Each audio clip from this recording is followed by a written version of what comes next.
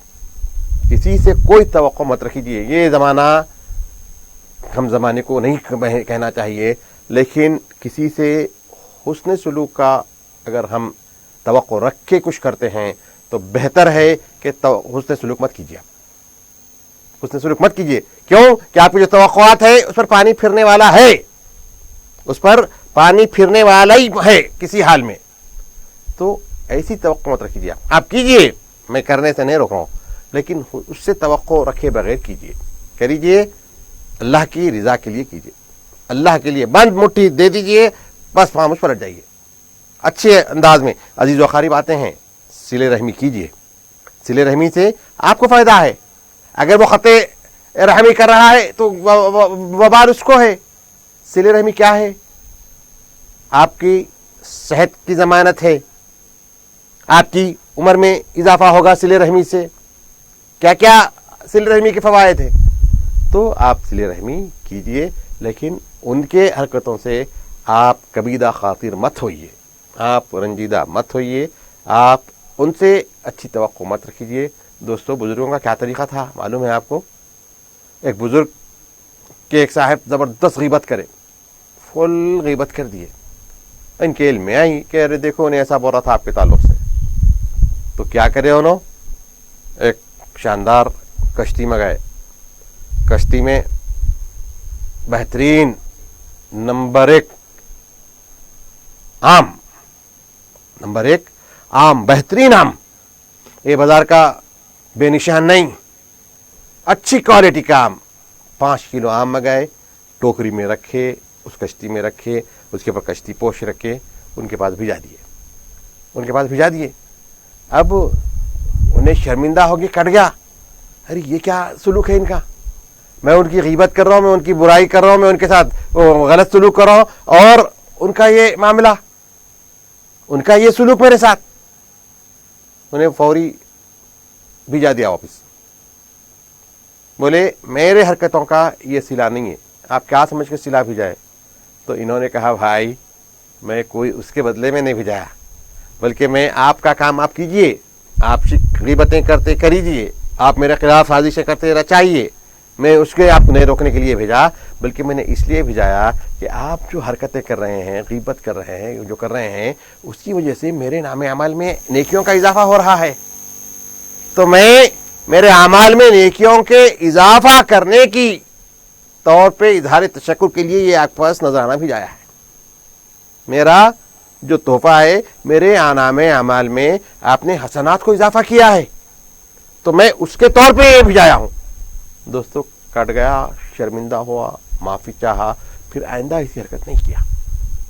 تو یہ طریقہ ہے، آپ اپنا رویہ مت بدلیجیے، آپ برابر سلوک کیجیے، کبھی نہ کبھی آج نہ کل توفیق ہوگی، اللہ کی مرضی۔ اگر وہ نہیں بھی توفیق نہیں بھی ہوئی تو آپ کے اعمال میں آپ کو اضافہ ہوگا جس کا آپ کو اندازہ نہیں ہے۔ تو عزیز و قریب رشتہ داروں میں آپ اپنا حسن سلوک مت روکیجیے، آپ نے سے جتنا ہو سکتا ہے آپ اپنا تعاون رکھیجیے، لیکن لوگوں سے توقع مت رکھیجیے، نیکی کر دریا میں ڈال، ایسا کچھ اپنا اردو کا مقولہ بھی ہے، کر نیکی دریا میں ڈال، ایسا کچھ بہرحال کوئی مقولہ ہے. مطلب کیا ہے؟ دریا میں ڈالنے کے بعد کچھ ملتی چیز نہیں ملتی. تو اسی طریقے سے آپ لوگوں کے ساتھ نیکی کریے، حسن سلوک کیجیے، ان سے توقع مت رکھیے، آپ اپنے اعمال میں اس کو ڈال دیجیے. انشاءاللہ کل آپ کو معلوم ہوگا دوستو، جب آپ کو معلوم ہوگا، جب آپ کو اس کی ضرورت رہے گی، جب نیکیوں کی ضرورت رہے گی، آپ کے مدارج میں اضافہ ہوگا، آپ کے مراتب میں اضافہ ہوگا، آپ کو رب سے تقرب حاصل ہوگا، تو ملول مت ہوئیے. ایسے معاملے بہت ہیں، آپ کی ایک مثال نہیں. آپ اگر بیٹھے ہیں تو سنیے، آپ اگر 50 پناہ آ سکتے ہیں آپ کے حساب سے. تو بہرحال یہ چیزوں کو خیال مت کیجیے، اس کو نظر انداز کر دیجیے، اپنا کام اپنے کو کرنا ہے. ناظرین گرامی، جیسا کہ آپ اور ہم سب جانتے ہیں کہ اس پروگرام کے ذریعے مختلف عنوانات پر بات ہو رہی ہے، اور اس پروگرام ہی کے ذریعے ہم نے رمضان کے تمام روزوں میں مختلف عنوانات پر بات کی ہے. آج جو بات ہو رہی ہے وہ اظہار تشکر پر ہو رہی ہے. آئیے ہم اس گفتگو کو اور آگے بڑھاتے ہیں، اور جیسا کہ ایک سوال اس سے پہلے بھی آ چکا ہے کہ اظہار تشکر کا جو معاملہ ہے وہ جو ہے اسلامی نقطہ نظر سے کیا ہونا چاہیے، اس پر کافی گفتگو ہوئی، مولانا نے کئی حوالے بھی دیے. اور اس سلسلے میں مولانا ہم یہ پوچھنا چاہتے ہیں کہ قرآن کا کوئی حکم ایسا آیا ہے اس سلسلے میں؟ دیکھیے، قرآن کا حکم ہے، قرآن پاک میں دیکھیے وَسَنَجْزِي الشَّاكِرِينَ آیت کریمہ ہے. اللہ تعالیٰ فرماتے ہیں ہم بدلا دیتے ہیں، ہم جزا دیتے ہیں شکر گزار بندوں کی. جو بندہ شکر گزار ہوتا ہے اس کا بدلہ اللہ تعالیٰ دینے والا ہے، اللہ تعالیٰ اس کا بدلہ دینے والا ہے. اور یہ جگہ ہے فَاذْكُرُونِي أَذْكُرْكُمْ وَاشْكُرُوا لِي وَلَا تَكْفُرُونِ. یہاں پر اللہ تعالیٰ فرماتے ہیں میرا ذکر کرو اور شکر میرا ادا کرو، میری نعمتوں پر نافرمانی مت کرو. یہ ہے. تو اور ایک جگہ حدیث پاک میں آتا ہے، واضح الفاظ میں حدیث میں فرمایا جا رہا ہے من لم یشکر الناس لم یشکر اللہ. دیکھیے حدیث کے بالکل کلیئر الفاظ ہیں. حضور پاک فرماتے ہیں جو لوگوں کا شکر ادا نہیں کر سکتا وہ اللہ کا بھی شکر گزار نہیں ہو سکتا. جو لوگوں کا تشکر، اظہار تشکر لوگوں سے نہیں کر سکتا ہے، فرماتے ہیں وہ اللہ کا شکر گزار نہیں ہو سکتا. تو دوستو یہاں پر کلیئر ہم کو حکم ہو رہا ہے، لوگوں کے ساتھ اگر کوئی ہمارے ساتھ ممنون حسن سلوک کر رہا ہے تو ہم فوراً اس کو شکریہ ادا کریں. اور شکریہ سے کیا ہوتا؟ لَإِن شَكَرْتُمْ لَعَزِيدَنَّكُمْ. قرآن پاک کی میں نے جس آیت کریمہ سے اپنی گفتگو کا آغاز کیا، اگر تم شکر گزار شکر کرو گے، تم اگر شکر گزار بندے رہو گے، لَعَزِيدَنَّكُمْ، ضرور بضرور ہم اپنی نعمتوں کو ہم اضافہ کریں گے. رب کائنات کی نعمتوں کو اپنے رب ہم پر اس کی نعمتوں کا بارش اور ہوتے جائے گی، اور اس کی نعمتوں کی بارش ہوتے جائے گی. تو ہم کو شکر گزار بندے بننا ہے. دوستو شکر گزار کیسے ہو سکتے ہیں؟ آپ جانتے ہیں حضور پاک کی صبح و شام، میرے آقا کی صبح و شام ہمارے سامنے آیا ہیں. میرے آقا کا معمولات میں کیا تھا؟ حضور کثرت سے عبادتیں کرتے تھے، حضور کثرت سے قیام اللیل حضور فرماتے تھے، رمضان اور غیر رمضان ہر وقت. حضور کے خدمے مبارکہ کیا ہوتے تھے؟ ورم آتا تھا حضور کے خدموں میں. کب آتا تھا ورم؟ طویل قیام اگر ہو جائے تو خدموں پہ ورم آ جاتا ہے. تو حضور کے خدمے مبارکہ پر بھی ورم آ جاتا تھا. حضور کے خدمے مبارکہ متورم ہو جاتے تھے، ورم والے ہو جاتے تھے. تو جب حضور کے خدمے مبارکہ پہ حضرت عائشہ نے ورم کو دیکھا تو فرمایا یا رسول اللہ، آپ کو اتنی مشقت اٹھانے کی کیا ضرورت ہے؟ بی بی عائشہ نے فرمایا یا رسول اللہ، اتنی مشقتیں اٹھانے کی کیا ضرورت ہے آپ کو کہ قدموں پہ ورم آئے تک آپ قیام کی حالت میں ہیں. اتنی کثیر قیام کی آپ کو کیا ضرورت ہے، جبکہ آپ کی شان میں رب کائنات ارشاد فرماتا ہے قد غفر لک، آپ کے لیے مغفرت کا وعدہ کیا، ما تقدم من ذنبک، آپ کے جو گناہ ہیں وہ حضور معصوم ہیں. فرماتی ہے حضرت عائشہ یا رسول اللہ آپ معصوم ہیں اور آپ کی مغفرت کا وعدہ کیا گیا ہے. آپ کی آیت کریمات سے قد غفر لک، آپ کے لیے مغفرت کا وعدہ کیا گیا ہے. پھر اس کے باوجود بھی آپ کو اتنا سخت ریاضت کی کیا ضرورت ہے، اتنے زیادہ قیام کی کیا ضرورت ہے، یا رسول اللہ آرام کیجئے. تو حضرت حضور نے کیا فرمایا، عائشہ افلم اکن عبدا شکورا، عائشہ کیا میں شکر گزار بندہ نہ بنوں، کیا میں اللہ کا شکر گزار بندہ نہ بنوں. عائشہ میں جو کر رہا ہوں اللہ نے مجھے بخشش کا وعدہ کیا ہے، اللہ نے میری مغفرت فرمائی ہے، اس کی نوید مجھ کو سنایا ہے، لیکن اب جو میرا جو قیام ہے یہ اظہار تشکر کے لیے ہے، اظہار تشکر کے لیے ہے. تو دوستو یہ معاملہ ہے شکر گزاری کا. ناظرین گرامی، ہمارا پروگرام نور رمضان اسی طرح ختم رمضان یعنی کل آخری روزہ ہوگا انشاءاللہ جاری رہے گا. آئیے ایک مختصر سا وقفہ ہے، وقفہ لیتے ہیں اور پھر آپ کے روبرو حاضر ہوتے ہیں. السلام علیکم.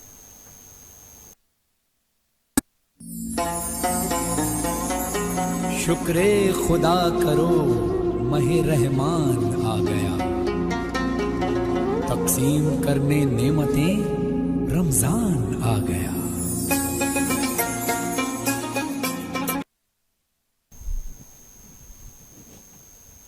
ناظرین گرامی، دوبارہ آپ کا خیر مقدم ہے ہمارے خصوصی پروگرام نور رمضان. اس پروگرام کے تحت آج ہم جس عنوان پر بات کر رہے ہیں وہ اظہار تشکر کا اسلامی نقطۂ نظر ہے. میں مولانا سے گزارش کروں گا کہ وہ اپنی گفتگو جاری رکھیں، اور ساتھ میں یہ بھی کہوں گا کہ اسکرین پر ایک نمبر دیا جا رہا ہے اور اس نمبر پر کال کرتے ہوئے آپ اپنا سوال کر سکتے ہیں تاکہ اس سیشن میں آپ کے سوالات کے جوابات بھی دیے جائیں. جی بسم اللہ. ایک سوال بھی آیا تھا ہمارے پاس غالباً بال کے لیے. جی ہاں تو ہم جواب دے کے اپنی بات کا ہم آگے بڑھاتے ہیں. ماشاءاللہ ساحل نے ہمارے کام کی پذیرائی کی، پسندید کا اظہار کیا. ہم شکر گزار ہیں کہ ناظرین کو ہمارا یہ پروگرام پسند آیا ہے، آ رہا ہے.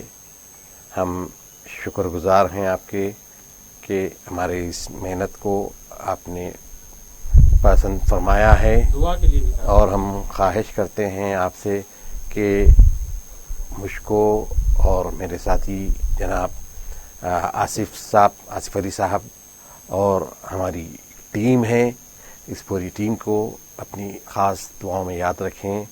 بڑی رمضان کے دن ہیں، دور دراز سے آمد و رفت بھی ہے، اور لائیو پروگرام ہے ہمارا، اور رمضان کا دن ہے، گرمی کا دھوپ کا وقت ہے 3:30 بجے. تو 3 بجے سے ہم کو اپنی تیاری کا ابتدا کرنا پڑتا ہے. تو بہرحال جی ایک کالر ہمارے ساتھ ہیں. السلام علیکم. السلام علیکم. جی محترم. جی عید کی نماز کے بارے میں دریافت کرنا تھا، جی کیسے ادا کرنا ہے گھر پر؟ جی بالکل، اس سلسلے میں بات کریں گے. کال کرنے کے لیے شکریہ.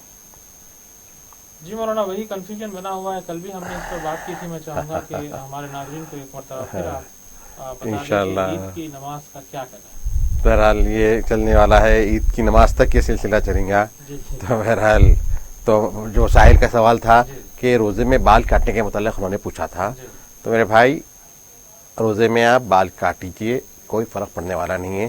وقت کے لیے بھی کوئی قید نہیں. آپ شام تک افطار سے پہلے تک بھی اگر اپنا چاہے تو آپ اپنے بال کٹوا سکتے ہیں. روزے میں آپ کے بال کٹنے کی وجہ سے کوئی فساد یا کوئی نقص آنے والا نہیں ہے. بال کٹائیے، غسل کیجیے، پانی نہائیے، پھر اس کے بعد آپ اپنی مصروفیات اختیار کیجیے. وقت کے لیے کوئی قید نہیں ہے. اب رہی بات جو اب یہ بھی ساحل نے سوال کیا، تو بھائی جامعہ نظامیہ کا جو نقطۂ نظر ہے ہم اسی نقطۂ نظر کی تائید کرتے ہیں، اور ہم ہمارے ناظرین کو وہی فتویٰ ہم سناتے ہیں جو جامعہ نظامیہ نے جاری فرمایا ہے. جامعہ نظامیہ کا فتویٰ اور وہاں کے علماء کا اسٹینڈ اس بات پر ہے کہ عید کے لیے وہی شرائط ہیں جو جمعہ کے ہیں، جو نماز جمعہ کے لیے جو شرائط ہیں وہی شرائط عید کے لیے لاگو ہوتے ہیں۔ جمعے کی شرائط میں سے ایک شرط یہ بھی ہے کہ مسجد میں اذن عام رہے، مسجد جہاں پر جمعہ ہو رہی ہے وہاں پر کوئی رکاوٹ، کوئی بندش نہ ہو۔ تو جب رکاوٹ اور بندش ہو جائے تو وہاں پر جمعہ نہیں ہوگا، وہاں پر جمعہ نہیں ہوگا۔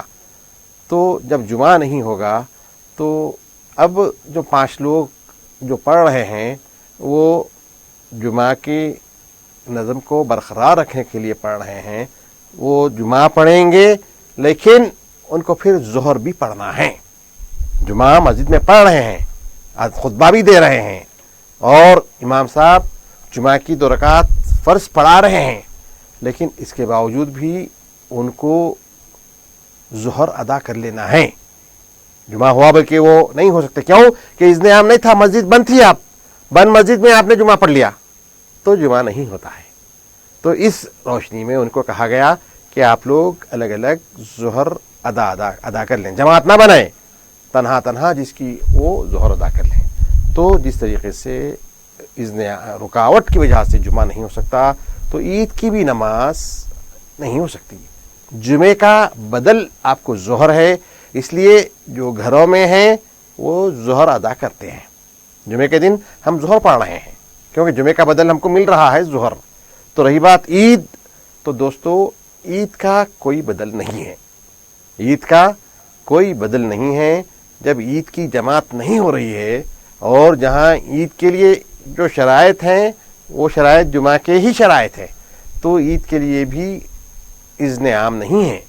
مسجد میں ہویں گی ابھی بھی عید، مکہ مسجد میں بھی ہوگی، عیدگاہ میں بھی ہوگی غالباً، اور مساجد میں بھی لوگ عید کی نماز پڑھیں گے، لیکن 5 افراد، حکومت کی طرف سے اجازت صرف 5 افراد کو مساجد میں نماز جمعہ منعقد کرنے کی اجازت ہے۔ انشاءاللہ میں سمجھتا ہوں یقیناً عیدگاہ میں بھی عید کی نماز ہوگی، برابر ہونا چاہیے، اور 5 افراد ہی کی اجازت ہوگی تو وہاں پر بھی نماز ہوگی۔ تو دوستو وہ لوگ بھی عید کی نماز پڑھیں گے، یہ لوگ بھی پڑھیں گے، لیکن اذن عام نہیں ہونے کی وجہ سے شرائط نماز عید مفقود ہے۔ تو عید کی نماز وہ لوگ پڑھ رہے ہیں، لیکن عید کی نماز کا اجر تو اللہ دینے والا ہے، لیکن شرعی حکم کے حساب سے عید کی نماز نہیں ہوگی۔ تو جب عید کی نماز کا بدل نہیں ہے، وہ لوگ پڑھیں گے، ان کی نماز ہوں گی، لیکن اذن عام نہ ہونے کی وجہ سے وہ شرائط مفقود ہیں، شرائط مفقود ہیں۔ تو دوستو عید کی نماز کا کوئی بدل نہیں ہے۔ تو علماء کرام دیکھیے، امام شافعی کے اپنے استدلال ہیں، ان کے پاس دلیلیں ہیں، امام مالک کے پاس ان کے اپنے استدلالات ہیں، امام حنبل کے پاس ان کے اپنے استدلال ہیں۔ استدلال کیا ہے؟ وہی قرآن وہی حدیث ہے، وہی قرآن مجید ہے، وہی حدیث مبارک ہے، اسی سے انہوں نے مسائل نکالا ہے۔ مسائل میں جو بھی جتنا امام اعظم ابو حنیفہ فقہ حنفی ہو یا فقہ شافعی ہو، فقہ حنبلی ہو یا فقہ مالکی ہو، یہ چاروں فقہا کا مرجع قرآن اور حدیث ہے۔ تو قرآن اور حدیث ہی کی روشنی میں ان حضرات نے مسائل کو مستنبط کیا ہے، مسائل کو نکالا ہے۔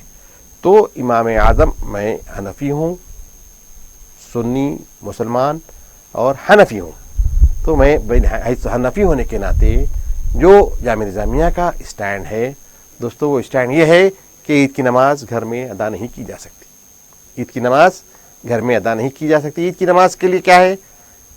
زائد 6 تکبیروں سے عید کی نماز ہوتی ہے، تو گھر میں عید کی نماز نہیں ہو سکتی، کیونکہ عید کی نماز کے لیے جو شرائط ہے وہ مفقود ہے، وہ شرائط مفقود ہے۔